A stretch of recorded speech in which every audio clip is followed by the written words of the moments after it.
I discovered something 3 years ago that completely changed my life, and I've been terrified to share it until now. The wealthiest and most fulfilled people I've ever met all practice this one thing religiously, but almost nobody talks about it openly. Stay until the end, because the final insight about this practice literally saved my life when I was at my lowest point. This isn't what you think, it's much deeper. Silent epidemic. You know that emptiness you feel sometimes? That sense that something's missing even when everything in your life looks good on paper. I spent years chasing success, relationships, money, thinking each achievement would finally make me feel complete. But that emptiness always came back, sometimes worse than before. What I didn't realize then is that we're living through a silent epidemic. Our souls are starving in the middle of abundance. The human mind has been hijacked. We're constantly bombarded with messages about what we lack, what we need to fix, what we should want next. The average person consumes over 10,000 advertisements daily, each one designed to make you feel inadequate in some way. And social media? It's an endless stream of highlight reels that make your normal life feel painfully ordinary. Your brain is literally being rewired to focus on what's missing rather than what's present. This isn't your fault, it's by design. When I interviewed over 300 people who described themselves as deeply fulfilled, I found something shocking. Their external circumstances varied wildly. Some were wealthy, others lived modestly. Some had perfect families, others were single. But every single one had discovered the same psychological key that unlocked a level of contentment most people never reach. And it wasn't positive thinking, manifestation, or any of the usual suspects. Hidden mechanism. What if I told you that your brain has a hidden mechanism that, when activated consistently, literally reshapes your neural pathways to experience more joy, attract more abundance, and build deeper connections? Neurologists at Stanford discovered that this mechanism affects your prefrontal cortex, the part of your brain responsible for decision-making and emotional regulation. When activated consistently, it starts to change how you perceive reality itself. This isn't spiritual woo-woo. This is neuroscience. fMRI studies show that when this mechanism is activated, your brain releases a flood of dopamine, serotonin, and oxytocin, the literal chemicals of happiness, satisfaction, and connection. These neurochemicals don't just make you feel good temporarily. They create new neural pathways that permanently alter how your brain processes reality. The mechanism I'm talking about isn't complicated or expensive. It doesn't require special equipment or expensive courses. It's simply the practice of deliberate, radical gratitude. But not the lightweight, I'm thankful for sunshine kind you hear about at Thanksgiving. I'm talking about a form of gratitude so powerful and intentional that it rewires your neural circuitry and transforms your experience of reality from the inside out. Unexpected research. Researchers at UC Davis conducted a study that shocked even them. They took participants who self-reported as chronically dissatisfied with life and had them perform a specific gratitude practice for just 3 minutes daily over 8 weeks. By the end, 87% showed significant reduction in cortisol levels, the stress hormone that destroys your health, appearance, and mental clarity.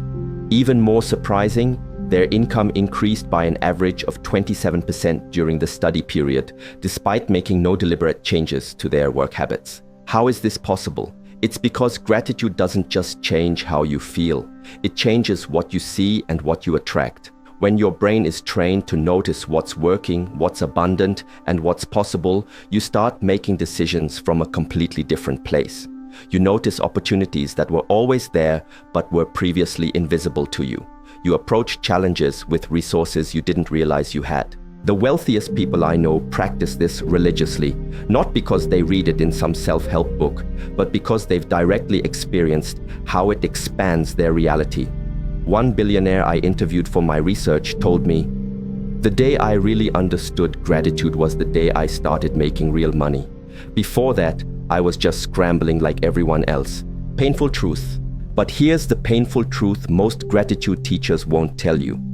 Authentic gratitude often begins with acknowledging how much you're suffering right now. Trying to force yourself to feel grateful when you're in genuine pain isn't just ineffective, it's harmful. It creates internal conflict and makes you feel like you're failing at yet another thing. 2 years ago, I hit rock bottom. My business collapsed, my 10-year relationship ended, and I was diagnosed with a health condition that terrified me. I remember sitting on my kitchen floor at 3 a.m., feeling like my life was over. The standard gratitude practices felt impossible, almost insulting to what I was going through. How was I supposed to be thankful when everything was falling apart? That's when I discovered what I now call shadow gratitude. The ability to be grateful not despite your struggles, but for what your struggles are revealing to you. That night on my kitchen floor became the turning point. Not because my circumstances immediately changed, but because I found gratitude for the collapse itself. It was stripping away everything that wasn't real, everything I had built on a shaky foundation. Identity shift. The most powerful thing about this practice isn't what it makes you feel, it's who it makes you become. When you exist in a state of genuine appreciation, you transform into someone who naturally attracts more to appreciate. It's not magical thinking, it's a fundamental shift in identity. Most people operate from a deep unconscious belief that life is happening to them, that they're at the mercy of circumstances, other people's decisions, the economy, or whatever else they can point to outside themselves. This victim mentality might feel justified based on your experiences, but it's the single most limiting perspective you can hold. Radical gratitude challenges this belief at its core. It asks you to consider, what if everything, even the painful, difficult things, were actually serving your evolution in some way? What if nothing was missing, but rather everything was a stepping stone to becoming who you're meant to be? This isn't about denying reality or pretending hardships don't exist. It's about expanding your perception to hold multiple truths simultaneously. This is difficult, and it's developing something essential within me. I don't like this circumstance, and I can appreciate what it's teaching me. I want things to change, and I can be fully present with what is. The moment you make this identity shift from victim to creator, everything changes. You stop asking, why is this happening to me? And start asking, what is this developing in me? This single perspective shift creates a completely different life trajectory. Wealth connection. Let's talk about something that might seem unrelated at first. Your relationship with money. Have you noticed how some people seem to effortlessly attract financial opportunities while others struggle constantly, regardless of their education or background? There's a hidden connection between gratitude and wealth that explains this phenomenon. When you exist in a perpetual state of noticing what's lacking, you create a scarcity mindset that repels abundance. Your brain becomes hypervigilant about potential loss and overlooking opportunity. This isn't just psychological, it's energetic. People can sense desperation and neediness, and they naturally pull away from it. Opportunities, resources, and connections flow toward those who emanate a sense of enoughness. I worked with a client who was brilliant, hardworking, and completely stuck financially. Her resume was impressive, but she kept hitting income ceilings and couldn't figure out why. During our work together, we discovered that she harbored a deep current of resentment about not being properly valued throughout her career. This created a subtle but palpable energy of bitterness that she carried into every interview, meeting, and opportunity. We implemented a custom gratitude practice focused specifically on appreciating the exact amount of money she currently had. Not more, not what she wished she had, but the precise dollar amount in her account. Within 3 months, she received 2 job offers with salaries nearly double what she had been making. Nothing on her resume had changed, but her relationship with what she already had transformed completely. Relationship revival. Now let's talk about how this practice transforms relationships. Have you ever noticed how easy it is to focus on what your partner, friends, or family members are doing wrong? The human brain has a negativity bias. We're wired to notice and remember negative events more strongly than positive ones. In relationships, this bias can be deadly. When you focus on what's irritating, disappointing, or lacking in your relationships, you literally train your brain to see more of it. It's like buying a new car and suddenly seeing that same model everywhere. Your brain's reticular activating system gets programmed to notice evidence that confirms your existing beliefs. If you believe your partner is thoughtless, you'll find endless evidence to support that view, while simultaneously becoming blind to the many ways they show care. I've worked with couples on the brink of divorce who transformed their relationships within weeks using what I call the appreciation immersion technique. Instead of trying to fix what's wrong, they committed to noticing and expressing genuine appreciation for at least 5 specific things their partner did each day. Not generic compliments, but detailed observations. I noticed how patient you were with our daughter when she was struggling with her homework. The way you sat with her and remained calm helped her push through instead of giving up. What happens next is almost magical. The appreciated person naturally wants to do more of what's being recognized.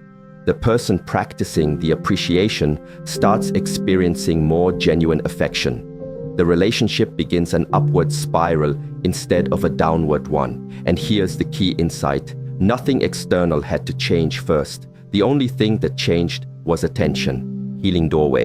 For those of you carrying wounds from your past, traumas, heartbreaks, betrayals, or disappointments, gratitude offers something precious, a doorway to genuine healing.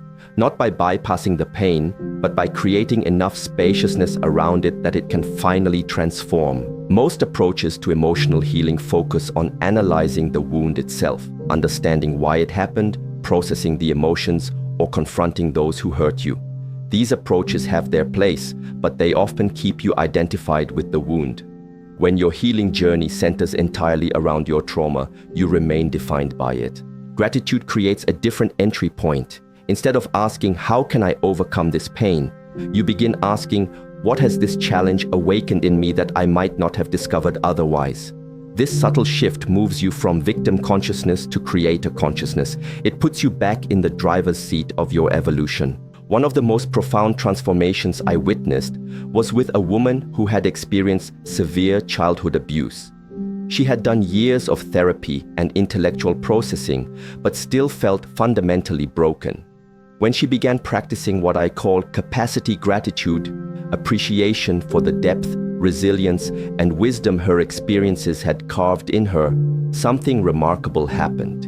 She stopped seeing herself as damaged goods and started recognizing herself as someone with unique gifts, specifically because of what she had endured. Within months, she launched a nonprofit that has now helped thousands of trauma survivors find their voice.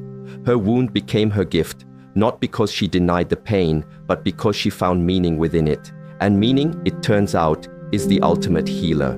Daily practice. So how do you actually do this in real life? How do you practice gratitude in a way that's transformative rather than superficial? The method matters tremendously. Most gratitude practices fail because they're too generic, too routine, or too focused on external circumstances. Writing, I'm grateful for my home, my job, and my health, day after day quickly becomes mechanical and loses its power to shift your neurochemistry. Your brain needs specificity and novelty to create new neural pathways. Here's the approach that's proven most effective. Each morning, identify 3 specific experiences from the previous 24 hours that you genuinely appreciate. Not broad categories, but precise moments. The taste of the first sip of coffee, the way the light filtered through the trees on your drive home, the sound of your child's laughter during bedtime stories. Describe each experience in sensory detail, allowing yourself to re-experience it as you write. Then, identify one challenge or difficulty you're currently facing and write down 3 potential gifts or opportunities hidden within it.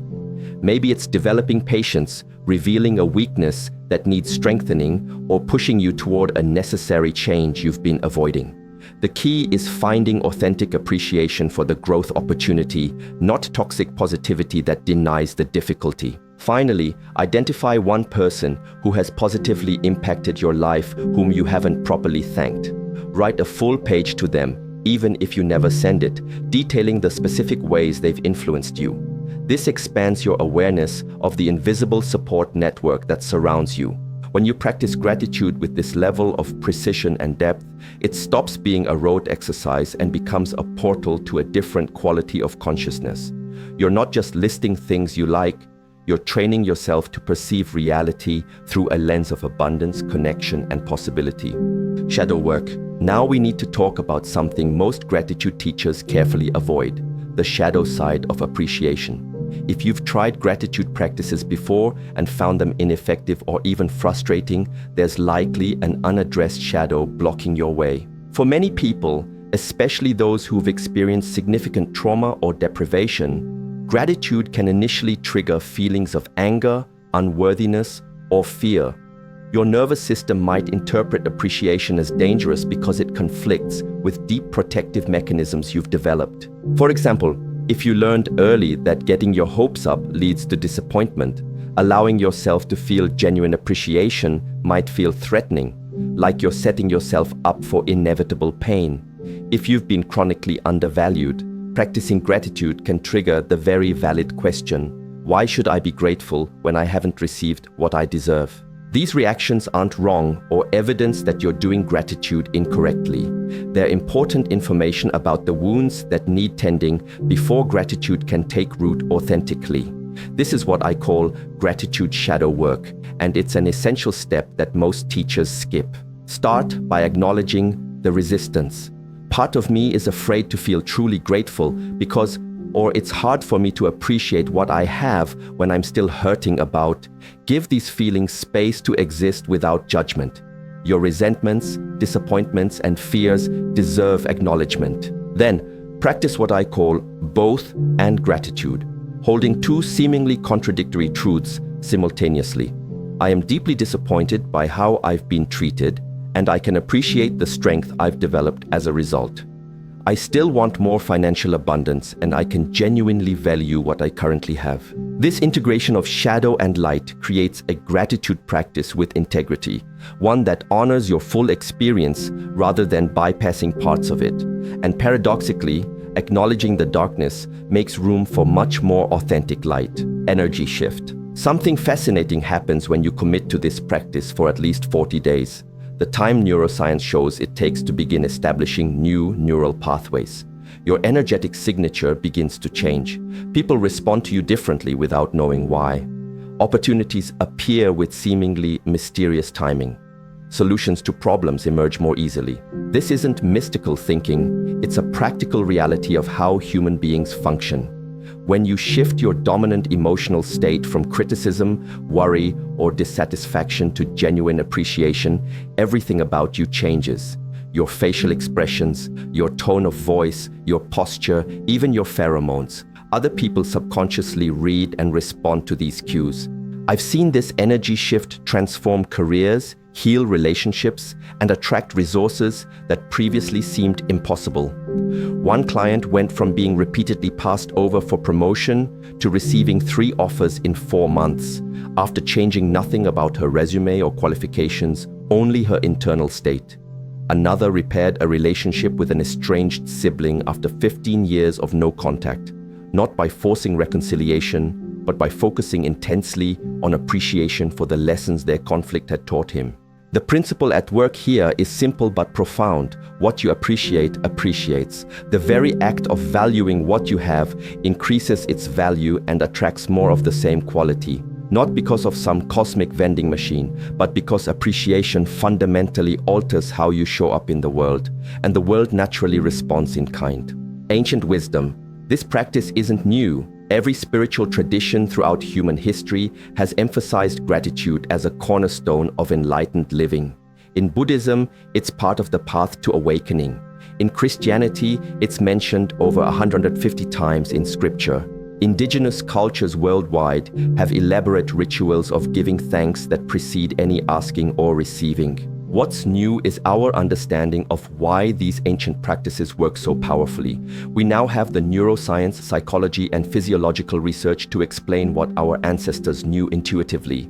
Gratitude is a technology for human transformation. Studies show that regular gratitude practice doesn't just temporarily elevate mood. It creates lasting changes in the brain's structure.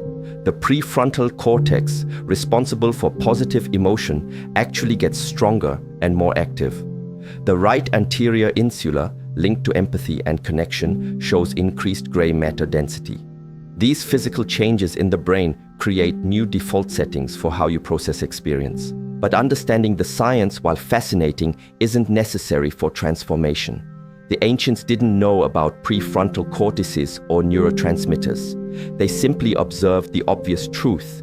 People who practice genuine gratitude live entirely different lives than those who don't. Impossible gratitude. Now I want to challenge you with the most advanced form of this practice, what I call impossible gratitude. This is being thankful for the things your ego absolutely does not want to appreciate. The rejection that led you to something better, the failure that revealed a critical weakness, the heartbreak that deepened your capacity for love. This isn't about minimizing genuine pain or pretending disappointment doesn't hurt. It's about expanding your perspective beyond immediate discomfort to see the larger evolution at work in your life. It's recognizing that some of your greatest gifts came wrapped in packages you initially wanted to return. When my business collapsed 2 years ago, it was financially devastating and deeply humiliating.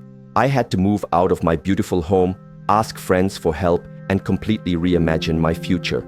For months, gratitude for this situation seemed not just difficult but offensive. How could I possibly be thankful for losing everything I'd worked for? The turning point came when I stopped asking why did this happen to me and started asking what is this developing in me. Slowly, I began seeing how my business had been built on an exhausting model that was slowly killing my health and passion. I saw how my identity had become dangerously fused with external success. I recognized patterns of workaholism and people-pleasing that needed to be disrupted, patterns so ingrained that only a complete collapse could break their hold. Today, I can say with complete honesty that I'm grateful for that devastating failure, not just for what came after, but for the collapse itself, for how it humbled me, reorganized my priorities, and burned away everything inauthentic in my life. That gratitude didn't come quickly or easily. It emerged gradually as I developed the capacity to hold a perspective larger than my immediate pain. Radical shift. Here's what most people miss about gratitude. It's not just a pleasant emotion or a virtuous practice, it's a complete paradigm shift in how you experience reality. Most people live reactively at the mercy of circumstances. Something good happens, they feel good. Something bad happens, they feel bad. Their internal state is constantly manipulated by external events. Gratitude breaks this pattern by establishing an internal locus of control. You're no longer waiting for conditions to be perfect before you feel appreciation. You're actively generating appreciation regardless of conditions. This subtle but profound shift changes everything because it moves you from passenger to driver in your own life experience. When you practice gratitude with this level of commitment, you become truly unstoppable, not because you never face obstacles, but because obstacles no longer derail you. Each challenge becomes simply another opportunity to deepen your practice and expand your capacity. You develop what ancient Stoic philosophers called amor fati, the love of fate, including the difficult parts. This isn't just philosophical theory, it's intensely practical. People who master this form of gratitude recover from setbacks faster, pivot more creatively when faced with obstacles, and maintain their perspective during crises. They make better decisions because they're not clouded by resentment, anxiety, or desperation. They attract better opportunities because they're not repelling them with neediness or entitlement. Final truth. We've covered a lot of ground, but I've saved the most important insight for last. Here's the truth that transformed my life at the darkest moment and has the power to transform yours. Gratitude isn't just something you practice, it's something you become. There's a critical tipping point in this work where appreciation stops being something you do and starts being someone you are. You move from having moments of gratitude to living as gratitude incarnate. Your entire presence becomes an expression of appreciation for the gift of existence itself, even its messiness, unpredictability, and challenge. When I was at my lowest, sitting on that kitchen floor at 3 a.m., feeling like everything meaningful had been stripped away, I had a realization that changed everything. If I could find authentic gratitude in that moment of complete devastation, I would never again be at the mercy of external circumstances. If I could appreciate life while everything was falling apart, I would be truly free. That night, I made a decision that would reshape my entire life. I committed to finding genuine gratitude not despite my circumstances, but within them, to discover what this collapse had to teach me that success never could. It wasn't easy, it wasn't immediate, but it was the beginning of a profound transformation that continues to unfold. Today, I can honestly say that I'm grateful for every difficult experience I've ever had, not in a superficial, positive thinking way, but in a deep recognition of how each challenge has carved greater depth, resilience, wisdom, and compassion in me. The person I am now could not exist without those very experiences I once would have done anything to avoid. This is the invitation I extend to you. Don't just practice gratitude, become gratitude. Let appreciation permeate your perception so completely that it transforms who you are at the core. This isn't a quick fix for temporary happiness. It's a fundamental recalibration of how you experience being alive. The world doesn't change immediately, but you do. And when you change, your whole reality shifts to reflect your new vibration. This isn't magical thinking. It's the most practical truth I know. What you genuinely appreciate multiplies. The energy you emanate returns to you. The consciousness you cultivate becomes your lived experience. So I'll leave you with this question. What if everything in your life right now, the wonderful and the difficult, the beautiful and the painful, is conspiring to awaken you to your true capacity?